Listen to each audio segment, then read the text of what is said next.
오늘 본문의 주인공은 히스기야 왕입니다. 여러분, 히스기야가 남유다의 왕이 되었을 때에 같은 나라였던 북이스라엘은 대제국 아수르에 의해서 멸망을 당했습니다. 남유다 히스기야마저도 여러분 좋은 형편은 아니었어요. 북이스라엘을 멸망시킨 아수르가 남유다마저도 멸망시키기 위하여서 계속해서 침략하였습니다. 여러분, 설상가상으로 히스기야의 아버지 아하스는 가장 탐욕이 많았고 가장 우상 숭배에 찌든 왕이었습니다. 그러다 보니까 남유다도 역시나 가장 가난하고 하나님의 보호로부터 멀어진, 심지어 아수르뿐만 아니라 주변의 아람과 블레셋마저도 계속해서 호시탐탐 침략하고 약탈하는 나라였습니다. 북이스라엘이 아수르에 멸망당했습니다. 히스기야가 왕이 된 남유다도 이제 곧 풍전등화와 같이 곧 멸망당할 이 위기에 직면해 있었습니다. 그런데 오늘 성경은 이렇게 얘기를 합니다. 남유다가 마땅히 멸망당하는 게 마땅한데 국운이 다하였는데, 그러나 나라가 회복이 되기 시작을 합니다. 심지어 회복되는 선을 넘어서 이 남유다가 사람들이 먹고 쓰는 것이 많아서 넘쳐나서 오늘 보니까 하나님 앞에 가져오는 이 11조의 더미가 쌓여서 헤아릴 수가 없었다고 합니다. 여러분, 어떻게 이런 일이 가능할까요? 어쩌면 우리 모두의 소망입니다. 여러분, 우리는 어쩌면 지금 가장 어려운 때를 지나고 있습니다. 요즘 이렇게 목사님들과 모여서 얘기를 해보면 교회의 형편이 계속 안 좋다고 합니다. 코로나가 끝나면 더 좋아질 줄 알았는데 코로나가 끝나고 난 뒤에도 경기도 안 좋고, 또 심지어 교회의 헌금이나 결산이 코로나가 끝났는데도 더 계속 10%씩 20%씩 더 다운이 되고 있어서 이렇게 한국 교회가 운이 다하는 것은 아닌가, 하나님의 은혜에서 떠나는 건 아닌가, 모이면 이런 얘기를 합니다. 여러분, 이런 어려운 때에 어쩌면 남유다와 같은 이때에 우리가 어떻게 하나님께 은혜를 얻을 수가 있을까요? 어떻게 이 남유다처럼 국운이 다한 나라가, 아수르뿐만 아니고 블레셋과 심지어 옆에 있는 암몬까지도 계속 노략을 하는 이 나라가 어떻게 하나님 앞에 받은 은혜가 넘쳐가지고 물질이 넘쳐서 도무지 하나님 앞에 가져온 이 11조를 더미를 셀 수 없을 정도로 쌓을 수가 있었을까요? 물론 당연합니다. 오늘 성경은 하나님께서 복을 주셨다고 합니다. 근데 어떻게 우리가 하나님 앞에 복을 받을 수가 있을까요? 국운이 다한 남유다가 만족하게 먹었다고 합니다. 만족하게 먹고 남은 것이 많아서 넘치도록 쌓였다고 합니다. 우리 한번 오늘 본문 10절 결론 부분을 함께 읽도록 하겠습니다. 10절입니다. 사독의 족속 대제사장 아사랴가 그에게 대답하여 이르되 백성이 예물을 여호와의 전에 드리기 시작함으로부터 우리가 만족하게 먹었으나 남은 것이 많으니 이는 여호와께서 그의 백성에게 복을 주셨음이라. 그 남은 것이 이렇게 많이 쌓였나이다. 그렇습니다. 여러분, 오늘 성경은 어쩌면 우리를 상당히 불편하게 하는 말씀입니다. 저기에 말씀해 보니까 여러분, 어려운 형편 가운데서도 하나님 앞에 11조를 드리고 하나님 앞에 우리의 헌신과 가장 우선순위를 드렸을 때에 하나님께서 우리에게 복이 넘치도록 줬다는 겁니다. 여러분, 혹시 오해는 마십시오. 우리는 가끔 우리의 신앙과 우리의 헌신을, 우리의 헌금을 동떨어진 것이라고 생각을 하지만 절대 믿음은 우리의 감동과 우리의 순종과 동떨어진 것이 아닙니다. 여러분, 머릿속에만 있는 이 믿음은 오히려 참된 믿음이 아닙니다. 반드시 믿음은 감동인 가슴과 순종인 손과 발로 반드시 나타나야 됩니다.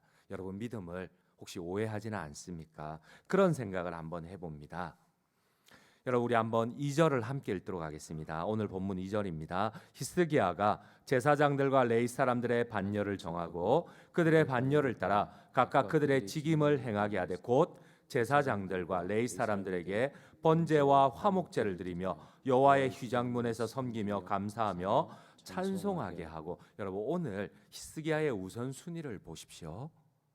히스기야의 우선순위는 여러분 단지 11조뿐만 아니고 또 성전을 섬기는 제사장들과 레위인들의 필요를 채워서 하나님의 율법을 공부하고 가르칠 때에 오직 그것만 전적으로 힘있게 할 수 있도록 모든 것을, 가끔 그런 생각을 한번 해봅니다. 여러분, 우리가 어려운 때일수록 어떻게 할까요? 신앙은 모순인 게, 여러분, 어쩌면 신앙의 능력도 모순인 게, 우리는 우리의 형편이 줄어들면 줄어들수록 오히려 하나님 앞에 헌신하지 않습니다. 우리가 어려울수록 더 사업에 매진하고, 우리가 가난할수록 더 이렇게 나의 일에 더 힘써 일하지, 오히려 하나님을 등한시합니다. 그런데 오늘 히스기야는 정확하게 정했다고 합니다. 오히려 어려우면 어려울수록 먼저 하나님 앞에 헌금하고 하나님 앞에 헌신을 작정했다고 합니다. 그리고 오히려 어려우면 어려울수록 성전을 운영하기가 힘든데도, 여러분, 어려우면 오히려 11조가 줄고 오히려 하나님의 교회에 헌금이 줍니다. 그러면 오히려 목회자들을 줄입니다. 목회자들을 줄이고, 그러면은 더 오히려 어려워지고 힘들어집니다. 근데 오늘 히스기야를 통하여서 하나님께서 우리에게 반드시 정하라고 하는 것이 있습니다. 우선순위는, 우리의 믿음은 우선순위와 떨어지지 않습니다. 이스라엘은 하나님에 대한 신앙이 소홀해지자 11조를 드리지 않습니다. 또 하나님 앞에 헌신을 경시합니다. 그러니까 오히려 성전을 섬기는 사람들은 떠나가게 되고, 오히려 성도들은, 또 이스라엘 나라는 오히려 외세의 침략에 의해서 그 나라는 멸망을 당합니다. 여러분, 우리가 혹시나 이러한 모순에, 이러한 빈익빈 부익부에 계속 우리가 빠져들어가는 것은 아닌지요? 여러분, 믿음이란 무엇일까요? 히스기야는 어려울 때일수록 오히려 더 강하게, 더 중심적으로 우선순위를 정하게 됩니다. 히스기야는 국가와 정부가 가난함에도 불구하고 제일 먼저 성전의 일을 우선하고, 왕이 제일 먼저 자기의 재산을 제일 먼저 드리는 것이 아침과 저녁의 번제와 그리고 안식일과 초하루 절기의 번제로 사용하도록 하고, 그리고 성전을 섬기는 제사장들과 레위인들의 모든 제반 사항들을 제일 먼저 우선을 하게 됩니다. 우리 한번 3절을 함께 읽도록 하겠습니다. 3절입니다. 또 왕의 재산 중에서 얼마를 정하여 여호와의 율법에 기록된 대로 번제 곧 아침과 저녁의 번제와 안식일과 초하루의 절기의 번제에 쓰게 하고, 그리고 두 번째 히스기야가 중심을 한 것은 성전과 거기를 섬기는 제사장들과 레위인들입니다. 우리 4절도 함께 읽도록 하겠습니다. 4절입니다. 또 예루살렘에 사는 백성을 명령하여 제사장들과 레위 사람들 몫에 음식을 주어 그들에게 여호와의 율법을 힘쓰게 하라 하니라. 이처럼 여러분, 나라가 국운이 다하였습니다. 선대 왕이 우상 숭배와 탐욕으로 완전히 나라를 멸망케 만들었습니다. 그런데 오늘 성경은 이렇게 얘기를 합니다. 성경 어디에도, 제가 이 본문을 묵상할 때 제가 깜짝 놀랐어요. 어떻게 먹고 남은 것이 이렇게 쌓여서 셀 수가 없었을까? 그런데 그때는 제일 남유다가 안 좋을 때입니다. 북이스라엘이, 우리가 세계사 시간에도 알 수 있지만 가장 먼저 근동에 일어났던 아수르에 의해서 북이스라엘이 완전히 멸망을 당했습니다. 남유다 역시도 이 아수르의 싸움 앞에, 전쟁 앞에서 풍전등화와 같았습니다. 이것뿐만 아닙니다. 주변에 암몬이 일어나고 계속 침략을 하고, 그 옆에 있는 블레셋이 계속 약탈을 하는 이런 나라에, 국운이 다한 나라가 어떻게 이렇게 하나님 앞에 복을 받아서 넘치도록 쌓을 수가 있었을까? 여러분, 믿음이란 무엇일까요? 이들은 어쩌면 먹고 살기도 힘들었을 것 같아요. 그런데 그들이 우선순위를 정합니다. 내가 먹지 못하더라도 내가 반드시 하나님을 우선하겠다. 그리고 그 마음을 반드시 그들의 가장 힘든 헌금으로, 그리고 그들이 가장 상식적으로 맞지 않는 레위인과 제사장들로서 제일 우선순위를 정하게 됩니다. 근데 성경은 그 결론을 이렇게 얘기를 합니다. 우리 한번 10절을 함께 다시 한번 읽도록 하겠습니다. 10절입니다. 사독의 족속 대제사장 아사랴가 그에게 대답하여 이르되 백성이 예물을 여호와의 전에 드리기 시작함으로부터 우리가 만족하게 먹었으나 남은 것이 많으니 이는 여호와께서 그의 백성에게 복을 주셨습니다. 그 남은 것이 이렇게 많이 쌓였나이다. 여러분, 그런데 구체적으로 오늘 성경은 이 예물이 그들이 복을 받은 것이 얼마나 많은지 가져온 것을 쌓아 정리하는데 넉 달이 걸렸다고 합니다. 이거는 성경에 이런 구절 자체가 없어요. 어떻게 하나님 앞에 가져온 것, 그들이 복을 받아서 11조를 가지고 왔는데 쌓을 곳이 없어서 넉 달 동안 이것을 제사장과 레위인들이 정리를 했다는 거예요. 우리 한번 7절을 함께 읽도록 하겠습니다. 7절입니다. 셋째 달에 그 더미들을 쌓기 시작하여 일곱째 달에 마친지라. 여러분, 이러한 축복이 우리 장전중앙 모든 성도님들과 함께 하시기를 주님의 이름으로 축원드립니다. 그렇습니다. 제가 기도할 때마다, 새벽 예배 때마다 제가 꼭 이 말씀을 가지고 기도합니다. 우리 교회도 이런 어려움 가운데서도 간증하는 자들이 많아지게 하옵소서.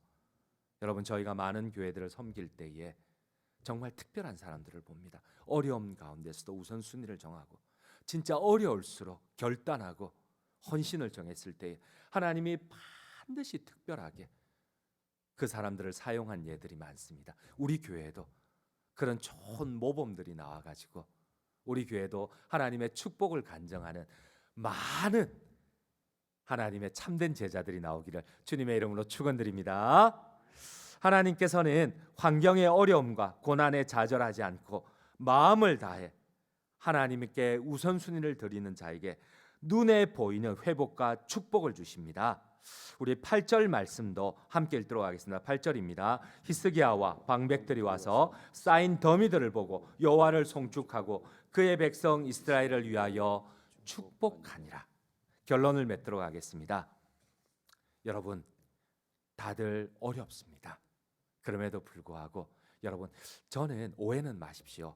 저는 정말 제가 둔감한 목사인지, 저는 시찰이 모일 때나 이번에 노예 모이기 전까지는 잘 몰랐어요. 노예 상해비를 이렇게 내는데 저희 교회는 계속 코로나 때도 증가를 했거든요. 저는 솔직히 여러분에게 죄송하지만 둔감한 목사였는지 이렇게 우리 성도님들이 힘든지 많이 잘 몰랐어요. 근데 다른 교회 목사님들하고 모여서 보니까 코로나가 끝났는데도 더 안 좋다는 거예요. 근데 저희는 오히려 더 결산이 많아지고 있거든요. 그래서 참 부끄러운 얘기지만은 그럼에도 불구하고 우리가 여전히 하나님을 우선순위에 들 때 우리는 반드시 축복을 받습니다. 그러므로 나의 노력으로 얻을 수 있는 세상의 복을 추구하는 것이 아니라 여러분, 나의 열심으로, 나의 힘껏 노력으로 내가 얻는 복은 한계가 있습니다. 그러나 전능하신 하나님이 우리에게 부어주시는 복은 한계가 없습니다. 나는 여전히 내 힘으로 나의 인생을 펼쳐나가려고 합니까? 아니면 하나님의 약속으로 나와 우리의 자녀의 인생을 펼쳐나가려고 하십니까? 그러므로 마음을 다해 어려움 가운데서도 하나님께 헌신함으로 여호와의 기적과 축복으로 하나님께서 그의 백성에게 복을 주셔서 그 남은 것이 이렇게 쌓였나이다 고백하시는 우리 모든 장전중앙 성도님들 되시기를 간절히 주님의 이름으로 축원드립니다.